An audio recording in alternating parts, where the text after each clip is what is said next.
In today's video, I'm going to teach you how to create header on Squarespace.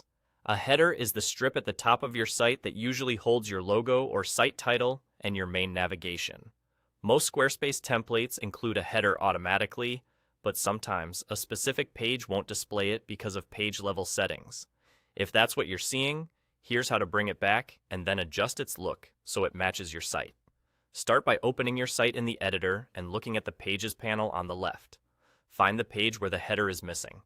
Hover over that page in the list and click the little gear icon to open its settings. This is where Squarespace keeps options that affect only that one page, including whether the site's header and footer appear. In the page settings, go to the navigation section. Look for the visibility controls and enable the option labeled Show Footer. Depending on your Squarespace version or template, this control may also appear as Show Header and Footer, or a similar toggle that manages the site Chrome. The important part is to turn on the setting that allows the standard header and footer to display on this page. If the header was hidden before, enabling this will bring it back instantly. Once you've turned on that visibility setting, click Save.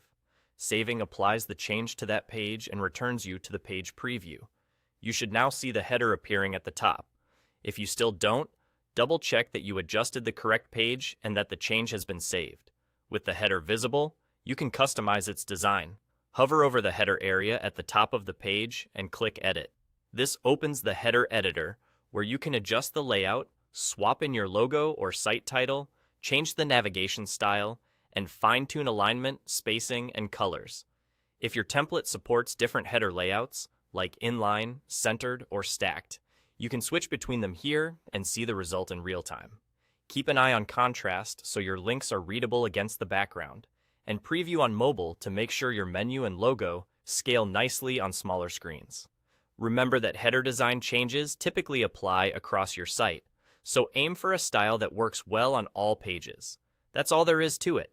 Open the page settings, enable the visibility so the header shows, save, and then use Edit on the header to tailor its design.